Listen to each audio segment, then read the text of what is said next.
is Dr. Shannon Capps. Dr. Capps is an assistant professor of civil, architectural, and environmental engineering at Drexel University.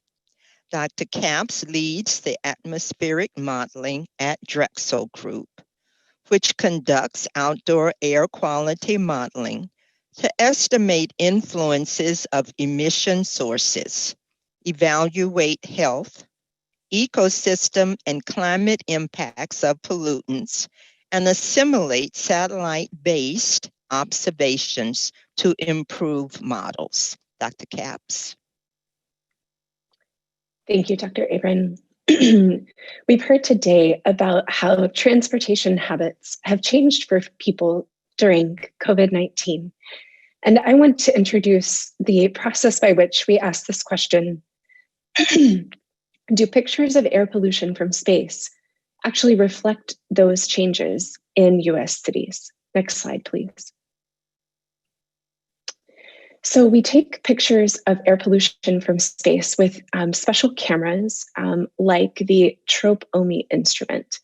These fly around the world every day and provide a picture with pixel sizes in the image of about 3 kilometers by 5 kilometers.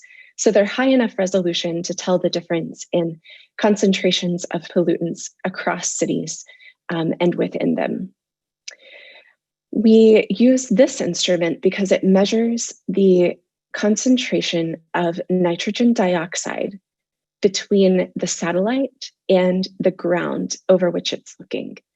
One thing that happens in between that space is that cars are driving along, burning fossil fuels, and creating emissions of oxides of nitrogen.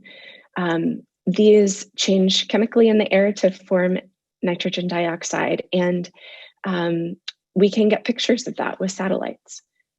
You might have seen some of these images early in the pandemic in late March and early April, where changes from a couple of weeks before to the weeks where people were in lockdown reflected significant drops in the concentration of air pollutants. But the question we wanted to ask was whether those were reflective primarily of driving patterns or might not be attributable to that. In order to answer that question, we focused on 10 US cities, specifically the combined statistical area around cities. This encompasses where people are driving from into urban areas for work. So it's quite relevant to this question of equity when people are driving in from suburbs into dense traffic in cities. The people most exposed to that pollution would be those who are dwelling there. So there are interesting questions about equity that we're asking here. I'm focusing the results in this talk today on nitrogen dioxide concentrations in 2 cities, New York and Dallas-Fort Worth. But I should note that not only is nitrogen dioxide made when you drive a car, also carbon dioxide is made. And that is a contributor to greenhouse warming. And so this is the way that we can have some intersection of this work with climate change. Next slide, please. You'll see here results from those 2 cities, Dallas and New York City. These are time series of the column concentrations of nitrogen dioxide on a weekly average over those 2 areas. What we were surprised by was how large the differences are from week to week in the average in both Dallas and New York when we looked at only that purple line. That's for 2020. That caused us to go back and ask, are these changes just due to meteorology and other sources changing? Or are the drops that we see in the purple time series around late March and early April actually reflective of changes with behavior during COVID? When we saw that the magnitude of the change was similar from the satellite-based pictures in 2019, we thought we should take a more careful look at the NO2 concentrations that are measured locally. Next slide, please.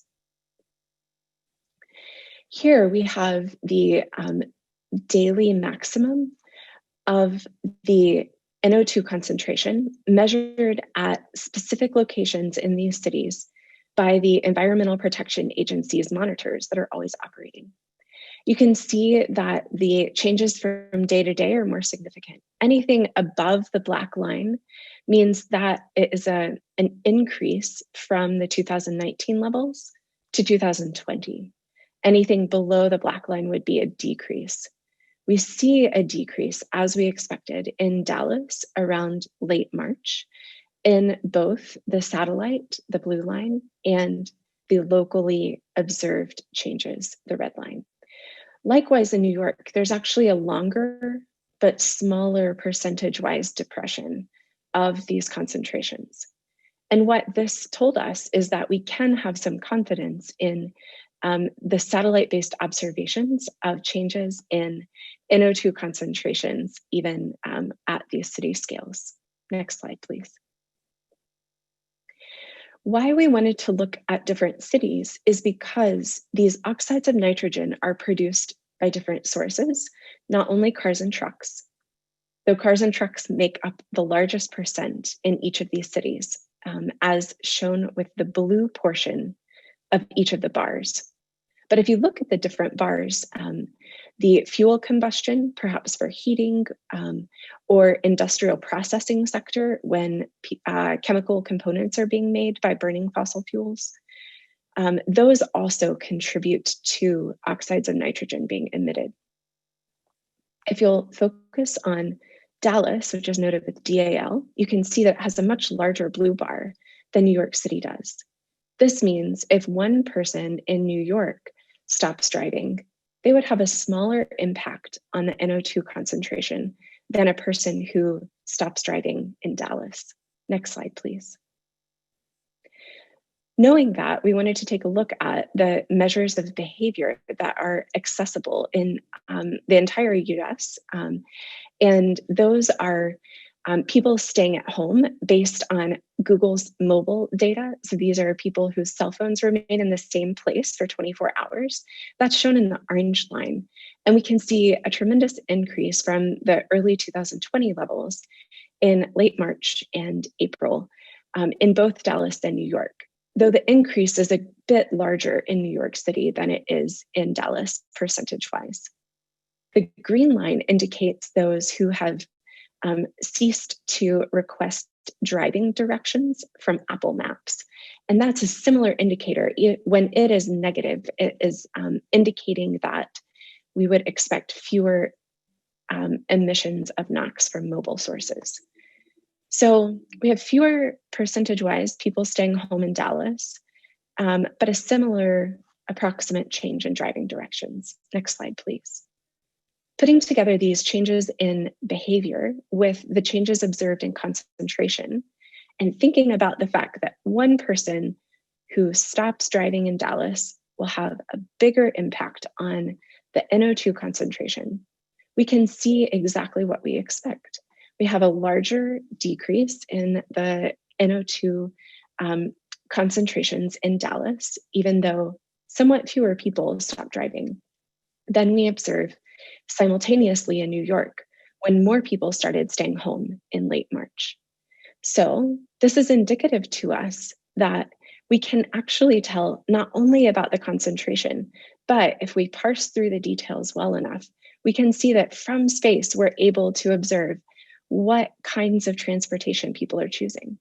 A practical impact would be perhaps you've learned to ride a bike during COVID or found a great walking path to some things that you are still able to do outside the home.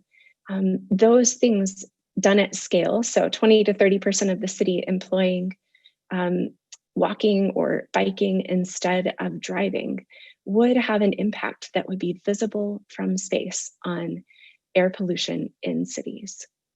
Thanks so much for the opportunity to share this work. Please feel free to contact me with further questions.